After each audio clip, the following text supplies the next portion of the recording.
Time to time, Ashneer Grover is trolling Indian government. You know why? Because of few taxation laws that are not favoring his business. देखो, Ashneer is a guy जिसको सिर्फ धंधा बनाने से मतलब है. He doesn't care if his customers live or die. Example के लिए ये वीडियो देखिए. इन फ्यूचर अगर कभी ड्रग्स लीगल हुए तो बेचोगे क्या प्रॉफिट के लिए? मेरा सिंपल उसूल है, सरकार जो अलाउ करने की ना बेचने को मैं सब बेच दूंगा, पर खुद नहीं कंज्यूम करने वाला कभी. मेरे सिर्फ फंडे क्लियर है, मैं किसी भी सब्सटेंस अब्यूज से बहुत दूर रहता हूँ. बेचने में मेरे को कोई हर्ज नहीं है अगर सोसाइटी एक्सेप्ट करती है उसको तो.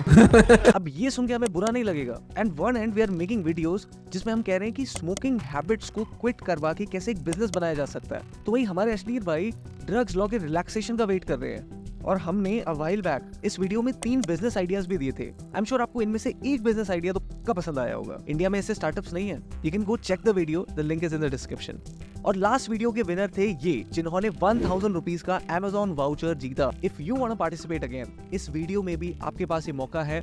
मेक श्योर आप हमें वीडियो आइडियाज दें जिसपे आप चाहते हैं कि हम वीडियो बनाएं. हमें आपका वीडियो आइडिया पसंद आता है, then will definitely be making that video and you will be winning 1000 rupees of UPI और Amazon वाउचर. अभी कंपटीशन बहुत कम है. Don't miss the chance. See, अगर आपको लगता है that I don't admire Ashneer, तो you're wrong. Because I closely observed his opinions and I hated him. Because अब ये अपनी knowledge, fame, connections और business acumen का use कर रहे हैं devastating industry पे, and that is the betting industry, which mainly targets youth. You know why? क्योंकि एक mature इंसान को पता है that there is no easy money और quick money जैसी कोई चीज नहीं होती है. इसके ट्रैप में सिर्फ और सिर्फ यूथ सबसे पहले आता है. And when they lose money, ये फिर अपने फ्रेंड्स के पास मनी बोरो करने जाते हैं और वो पैसा भी आज नहीं तो कल they will lose it. And then in depth they will go to these loan apps. वहां से 30,000, 60,000 या 1 लाख तक का लोन उठाएंगे, क्योंकि ये थर्ड पार्टी लोन एप्स आपके फोटोज और आपके कॉन्टैक्ट्स का लेवरेज लेती हैं आपको ब्लैकमेल करने के लिए. इसकी वजह से a lot of students ended up doing suicides. And you must have heard the face, the house always wins. ये सब बातों को गवर्नमेंट ने समझा and they ban all of these third party and Chinese loan apps, जिसकी आपने news recently सुनी भी होंगी. और ये जो बेटिंग इंडस्ट्री है, इस पे recently government impose 10% tax increment, जो 18% से अब 28% हो गया. एंड इसके ऊपर Anupam Mittal, the founder of Shaadi.com and a current shark, says that it is a positive move to dwindle betting in India. वहीं पे the controversial former shark Ashneer Grover was seen criticizing the government for the 28% law. I've told you a lot of things by far, but क्या आपके मन में question आया? India में तो betting strictly illegal है, तो how are these startups forming in the first place? What loopholes are they leveraging? And even after all the allegations, why are these influencers promoting these betting apps जिनके ऊपर इतने allegations हैं? And most importantly, what can you learn from this emerging notorious industry? Welcome ladies and gentlemen, this is Abhinav and let's decode this. Let's start with the betting or gambling definition. Gambling is placing something of value, typically money, at risk on an event with an element of chance in the outcome with the potential to win a substantial larger prize. Oh, इतने अच्छे से तो मैंने मेरा syllabus याद नहीं किया था. सिंपल लैंग्वेज में X amount of money लगा के with a slight probability of winning, one expect a return of 2 times, 10 times और maybe 100 times.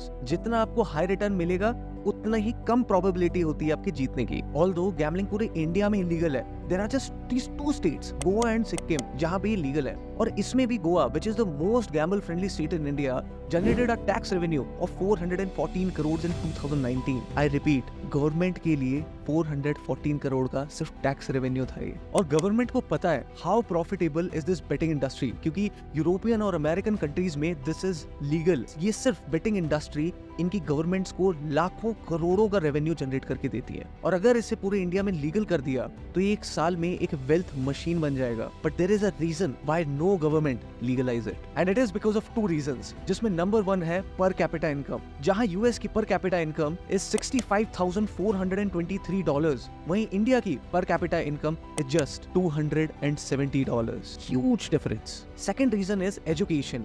India is improving, but right now it still lacks in education and financial literacy. और अगर ऐसे लोगों के हाथ में ये एप्स लग गई तो they might lose all of their money. लेकिन तब भी लोकल लेवल पे आपने कभी ना कभी बेट्स लगते हुए जरूर सुनी होंगी. आपको कभी पार्क में या पीपल के पेड़ के नीचे कुछ लोग ताश खेलते जरूर मिल जाएंगे. लेकिन ये सब कभी स्केल नहीं हो पाता है, क्योंकि सोसाइटी का डर है and there is a stigma associated with it, which is good by the way. And the youth is more afraid because किसी आस पड़ोसी ने अगर घर पे बता दिया. मतलब क्या समझ रखा तूने? I'm sorry पापा,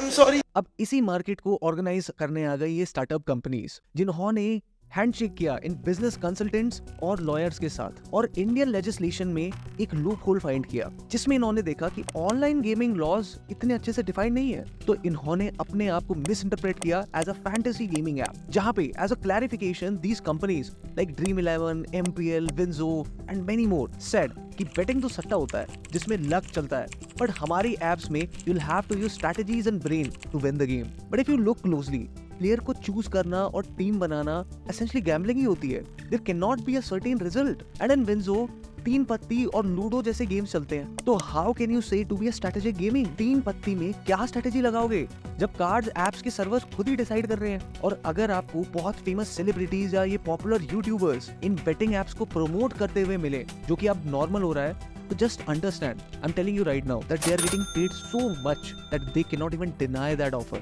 उन्हें कोई मतलब नहीं है आपके साथ चीटिंग हो रहा है या आपके साथ फ्रॉड हो रहा है. और नागपुर में तो रिसेंटली एक बिजनेसमैन ने 58 करोड़ लूज किए in these online betting apps, and in the whole country hundreds of suicides are happening every year just because of these online betting apps. Actual में ये betting apps आपको financial promises देते हैं with a bonus of dopamine. सिर्फ 5 rupees में आपको अपना luck try करने का मौका देते हैं और ये 5 रुपीज का 500 में and in some cases 5 lakh में बदल जाते हैं, पता ही नहीं लगता. Gambling is very addictive. And Ashneer did his homework very well. He knew that एक बार अगर कोई इस vicious loop में आ गया, it would be really hard for them to escape it, ending up giving these investors multiple $1 million. Fortunately, these greedy goals have been blocked by the Indian government. The new 28% GST taxation law और बहुत सारे income tax के notice के बाद ये companies की pace थोड़ी कम हुई है. I strongly feel कि ये फैंटेसी एप्स किसी भी तरीके से हमारी इकोनॉमी के लिए अच्छी नहीं है, and there must be a zero tolerance against these fraud apps. So that is all for today, guys. Make sure कि आप एक बार चैनल जाके हमारी और वीडियोस भी जरूर चेक करें. See you in the next one. Bye.